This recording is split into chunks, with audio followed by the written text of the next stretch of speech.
Hello. Picture me, 14 years old, walking home from school, and I hear a rush of footsteps behind me, and a knee drives into the middle of my back. I fall to the ground, I'm disoriented, and I take a foot to the face, quite seriously.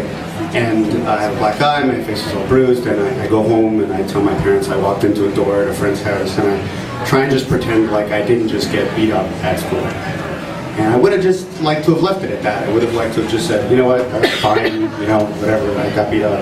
But a few days later, after a few chases after school, my friend comes up to me and he's like, hey, he's kind of waiting outside with 5 friends, and they're trying to talk him out of like using a knife. So at that point, I asked the teacher to drive me home. I finally caved in to my parents and told them that we had to call the cops. Fast forward, 4 months later, we're in court, and the 5 friends that he roped into beating the crap out of me were confessing to the judge and saying they're very sorry, they didn't mean it, they're not that kind of people, they never will do it again. And the ringleader finally gets up, or the lawyer that's representing him, and the lawyer says, I'm exaggerating a bit, but basically the gist of it is he knows that it's wrong, but he really hates Ben Cormier. He just wants everyone to know that Ben had it coming, but he won't do it again. And so I'm sitting there in the courtroom with my father, and he turns to me like I'm not the fucking victim, and he's like, "What did you do?" And I'm like, "I don't know, I'm just a kid." And in my mind, I'm thinking, man, that kid really hates to lose at Street Fighter.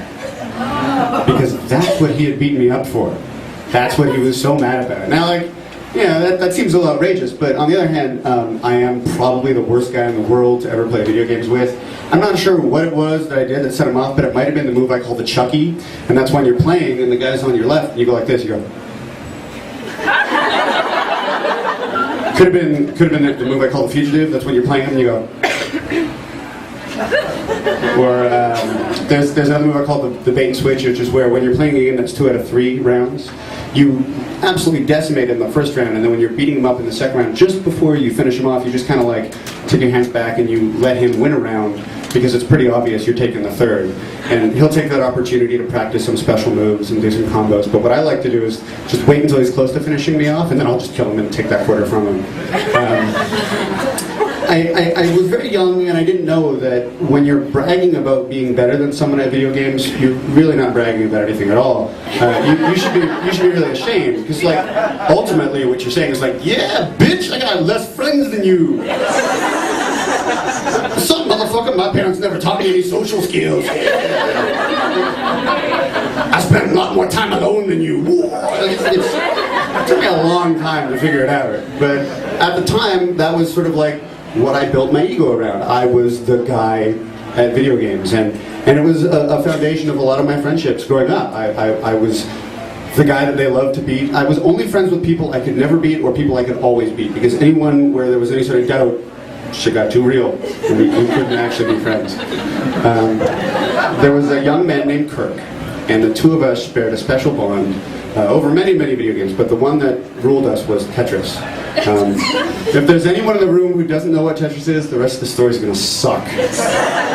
But for those of you that do, we were playing a special version of Tetris. It was called the Next Tetris. And in video games, there's games for everybody, and then there's games for the freaky nerds that are so complicated and so varied that the level of skill becomes exponentially greater, and the people that like master it and spend all their time with it can just be that much better. And the Next Tetris featured a whole bunch of neat twists where I'm going to bore the crap out of all the people who don't know what Tetris is, but if you built a perfect cube out of 4 pieces, so all the little Tetris blocks are actually made out of 4 little cubes, and if you make one that's 4 cubes by 4 cubes, it would turn into ultra mega bonus points.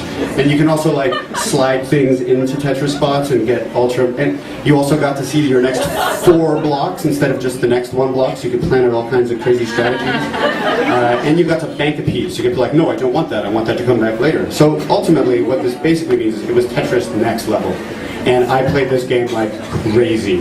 And my friend Kirk really like loved to play me, and he was the type of guy that I could beat up for just an entire evening at any game. I could just constantly be beating him. And if he beat me once, he would laugh his ass off for hours. He would go home happy as a pig and shit. Because he like kicked the crap out of bed. And so Tetris became our obsession, and we were playing, and I think we played something like 6 hours straight once. And it was obvious that, like, I was, I wasn't even having fun anymore, right? But I'm not the type of guy to ever give him a mercy round. I'm not going to let him win one. I'm not going to give him anything. I'm going to give my best every time. And finally, like, we were just not having fun. And we, had played the crap out of this game for months, and finally I was like, look, man, you're wasting both of our time. You're never going to beat me because I am so much better than you that as we practice and as we play, I get better just as you do. And so the gap, you will never beat me. Give up. For whatever reason, he kind of stopped being my friend. I don't know what it was, but it might have been that I was a total douche. We didn't really hang out. We still had many friends in common, and so we'd see each other at parties and I'd be like, hey.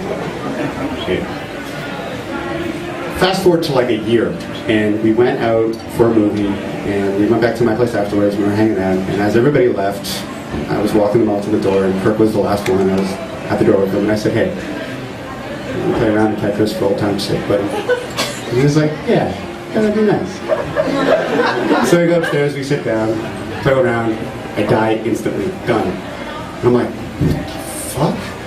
He's like, I don't know, man, you must be rusty. I'm like, yeah, again.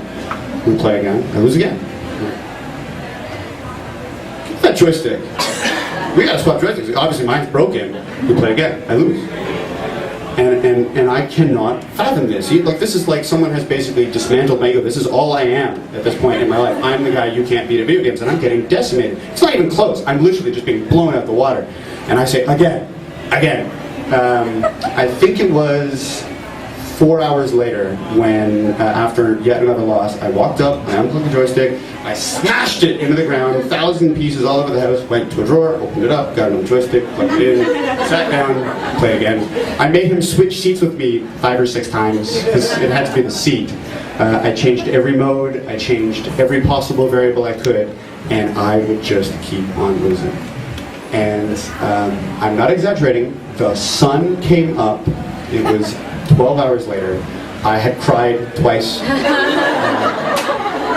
Literally lost my shit, and I finally just gave up. And I was like, I can't beat you. I don't know what's wrong.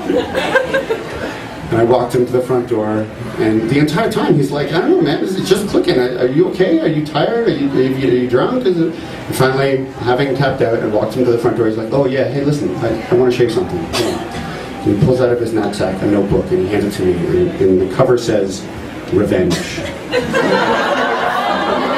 And I open up the page, and inside he has made cardboard cutouts of all the Tetris pieces. Oh my God. And he has arranged them to create the perfect cubes in combinations I had no idea were possible. As I flip through the page, this is a 25-page book of if these pieces are coming, then arrange a Tetris perfect cube like so. And if these blocks are coming, arrange a piece like so. He had been practicing for like 4 months, every weekend, and had devised the perfect strategy to absolutely decimate me.